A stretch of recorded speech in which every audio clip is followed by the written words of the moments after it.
નમસ્કાર, vibes of India સાથે હું સુરભી. આજે આપણે વાત કરશું ભાઈ બહેનના પવિત્ર તહેવાર એવા રક્ષાબંધનની. રક્ષાબંધનના તહેવારની ઉજવણી દર વર્ષે શ્રાવણ મહિનાની પૂનમની તિથિએ આવે છે અને આ વર્ષે રક્ષાબંધન 19 ઓગસ્ટે છે. એટલે કે ભાઈ બહેનના પવિત્ર સંબંધનું પ્રતીક રક્ષાબંધનનું પર્વ 19 ઓગસ્ટે ઉજવવામાં આવશે. ત્યારે આ વખતે રક્ષાબંધનના કયા શુભ મુહૂર્ત આવે છે, કેવી રીતે આ મુહૂર્ત નક્કી કરવામાં આવે છે એ આપણે જાણશું. આપણી સાથે જોડાઈ ગયા છે મહારાજ પંકજ શાસ્ત્રી, જે આપણને રક્ષાબંધનનું મહત્વ જણાવશે અને તેના શુભ મુહૂર્ત વિશે પણ કહેશે. મહારાજ પંકજ શાસ્ત્રી, આપનું વાઇબ્સ ઓફ ઇન્ડિયામાં ખૂબ ખૂબ સ્વાગત છે. તો પંકજભાઈ, આ વખતે રક્ષાબંધનમાં કયા કયા મુહૂર્તો આવવાના છે અને કયા મુહૂર્ત સૌથી મહત્વના છે?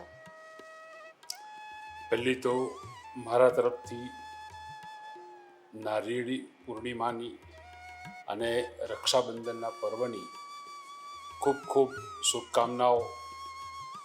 જે આ ચેનલની સાથે સંકળાયેલા છે, કાતુજી અને ફોલો કરે છે, એ બધાને જ અનેક પ્રકારનો આ જે તહેવાર છે બેન અને ભાઈ પ્રત્યેનો, એનું સર્વ શ્રેય બેનને પણ પ્રાપ્ત થાય, ભાઈને પણ પ્રાપ્ત થાય અને જે પણ આની સાથે સંકળાયેલા છે એ બધાને પણ શ્રેય પ્રાપ્ત થાય. તો હવે શ્રેયની વ્યાખ્યા છે કે બેન હંમેશા ભાઈની પાસે કંઈક ને કંઈક અપેક્ષા રાખે. એ અપેક્ષા સાથેનો આ તહેવાર છે.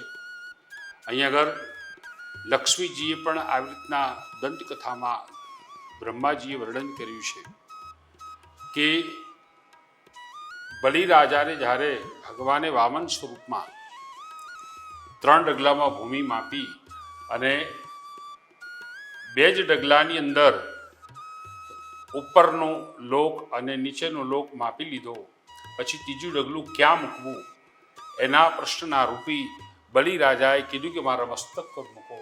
અને મસ્તક પર ત્રીજું ડગલું મૂકતાની સાથે એમને પાતાળમાં ઉતારી દીધા. અને પાતાળમાં ગયા પછીથી એમને એમની નીતિમત્તાથી જે વરદાન આપ્યું, ભગવાન પ્રસન્ન થયા અને ભગવાને કીધું કે બલિરાજા તમે માગો, એ વરદાન આપવા હું પણ તૈયાર છું. જેમ તમે કટિબદ્ધ થયા, તમે વચન પાડ્યું, તો ત્યારે બલિરાજાએ કીધું કે તમે મારી જોડે અહીંયા આગળ પાતાળમાં મારા મહેમાન તરીકે રહો, દ્વારપાળ તરીકે રહો, કાં તો મારા સેવક તરીકે. આવી રીતના આગ્રહ રાખ્યો એટલે ભગવાન એમની પાસે રહ્યા. હવે ભગવાન વૈકુંઠમાં કે સ્વર્ગમાં ન આવતા લક્ષ્મીજીને ચિંતા થઈ અને લક્ષ્મીજીને નારદજી દ્વારા તપાસ કરાવતા ખબર પડી કે ભાઈ આ રીતના બલિરાજા પાતાળમાં એમને એમના સેવક તરીકે, દ્વારપાળ તરીકે, કાં તો પછી મહેમાન તરીકે એમને ત્યાં રહેલા છે. તો એ વખતે લક્ષ્મીજીએ આજનો દિવસ નક્કી કર્યો, જેને કહેવાય છે કે નાળિયેરી પૂનમ, જેને કહેવાય છે રક્ષાબંધન. એટલે રક્ષારૂપી એક સૂત્રની અંદર બંધાવું. આમાંય એટલે મંત્રમાં કીધેલું છે કે સૂત્રકાર સંભુતમ બ્રહ્મણા નિર્મિતમ પુરા. બ્રહ્માએ બધા જ જીવોને એક સૂત્રમાં બાંધેલા છે. તો એ સિદ્ધાંતને સિદ્ધ કરવા, કાં તો પછી બલિરાજાને બાંધવા માટે, કાં તો એમને વચનથી પોતાના પતિને પાછા મેળવવા માટે લક્ષ્મીજી આ બલિરાજા પાસે પાતાળમાં ગયા અને પાતાળમાં જઈને એમની સાથે એટલે પોતાનો પરિચય આપ્યો કે હું પણ સમુદ્રની પુત્રી છું અને આપ અહીંયા નિવાસ કરો છો અને આપના દ્વારપાળ કાં તો આપના મહેમાન કાં તો જે સેવક છે એ મારા પતિ પરમેશ્વર છે. એટલે આ હું સૂત્ર તમને બાંધું છું, એના કંઈક કરરૂપી કાં તો એના કોઈક પ્રકારનો એટલે પુરસ્કાર રૂપી તમે મારા પતિ મને પાછા આપો. તો પતિ પાછા મેળવવા માટે લક્ષ્મીજીએ આ સૂત્ર બાંધ્યું અને ત્યારથી આ પૂનમને એટલે રક્ષાબંધન કહેવામાં આવે છે. અને એ રક્ષાબંધનથી આ ભાઈ હંમેશા બેનની રક્ષા માગે, કાં તો બેન હંમેશા ભાઈ માટેની રક્ષા માગે. આ દેવોની પાસે એક માગવાની પરંપરા ઊભી થઈ. પણ વ્યાખ્યા એવી છે કે હંમેશા ભાઈ વચન આપે છે કે વર્ષ દરમિયાન આવતી પૂર્ણિમા જ્યાં સુધી બળેવની ન આવે ત્યાં સુધી તારી રક્ષા કરવાની, તારી જરૂરિયાત પૂરી કરવાની, તારા ત્યાં કોઈ પણ પ્રકારના સારા ખોટા પ્રસંગ આવે તો એ પ્રસંગમાં આવીને ઊભા રહેવાનું હું વચન આપું છું. અને વચન પૂરું કરવું એવી રીતના બલિરાજાએ પણ અહીંયા વચન પૂરું કર્યું. પોતાને ત્યાં નારાયણ જે મહેમાન રૂપી હતા એમને લક્ષ્મીજી જોડે પરત મોકલ્યા. લક્ષ્મીજી એમને લઈને પાછા આવ્યા વૈકુંઠમાં. એટલે દેવોએ અને એમના ભક્તજનોએ અનેક પ્રકારનો આનંદ અને ઉત્સાહથી આ તહેવાર મનાવ્યો છે. અને તહેવાર હવે પરંપરાગત આપણે પણ અત્યારે મનાવી રહ્યા છીએ.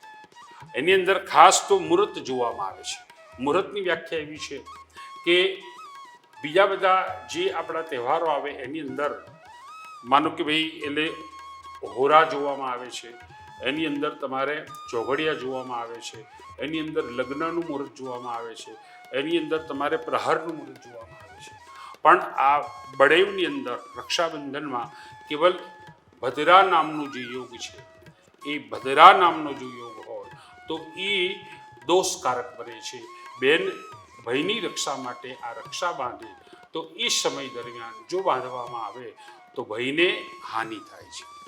તો બેન ક્યારે પણ એવું ન વિચારે.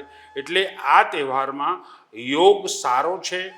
એવી રીતના આપણે આજે સોમવારના દિવસે નાળિયેરી પૂનમ કે રક્ષાબંધન ઉજવવાના છે. તો એમાં ભગવાન શિવના મહિનામાં ત્રીજો સોમવાર આવે છે. બીજું કે એની અંદર સોમવારમાં પહેલું ચોઘડિયું 6 થી 7:30 એ અમૃત ચોઘડિયું છે. ત્યાર પછીથી 9 થી 10:30 એ શુભ ચોઘડિયું છે. અને ત્યાર પછીથી 1:30 થી લઈ સાંજે 7:30 સુધી ચલ, અમૃત અને લાભ આ ત્રણેય ચોઘડિયા છે. એટલે આ વખતે વિષ્ટિ ભદ્રા કોઈ પણ પ્રકારનો યોગ બાધક નથી. અને આખો જ દિવસ આપણા માટે રક્ષાબંધન બળેવનું પર્વ મનાવવા માટેનો અતિશય શુભ છે. મહારાજ, તમે જેમ કીધું કે આ વખતે અમૃત યોગ છે, શુભ યોગ છે અને ચલ અચલ અમૃત યોગ છે, તો આમાંથી પણ સૌથી મહત્વનો કોઈ યોગ હોઈ શકે? યોગની વ્યાખ્યા એવી છે કે આમાં રવિ સિદ્ધિ યોગ હોય છે. ત્યાર પછી એટલે માનું કે ભાઈ એટલે એનાથી પણ વિશેષ જે લાભદાયી યોગો છે. પણ દોષકારક જે છે એ ભદ્રા પણ નથી કે વિષ્ટિ પણ નથી. કેમ કે પંચક શરૂ થાય છે. એટલે વૃશ્ચિક રાશિના સમયની અંદર કાં તો એટલે જ્યેષ્ઠા નક્ષત્રમાં આ યોગ આવતા હોય છે. એમાં ભદ્રા જે છે એ બાધકરૂપ આ વખતે નથી.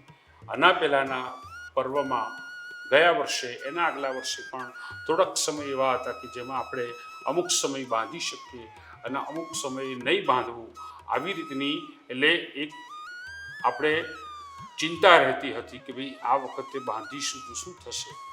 પણ આ બળેવ જે આવી રહી છે, આ જે રક્ષાબંધનનો તહેવાર આવી રહ્યો છે, એમાં બધા જ શુભ મુહૂર્ત છે અને કોઈ પ્રકારનો એવો યોગ આવતો નથી. બેન હંમેશા શુભકામના કરી રક્ષા બાંધે, ભયની રક્ષા થશે અને ભય બેનની રક્ષા કરી શકશે. એવો અતિશય ઉત્તમ અને શ્રેષ્ઠ આ પૂર્ણિમાનો દિવસ છે.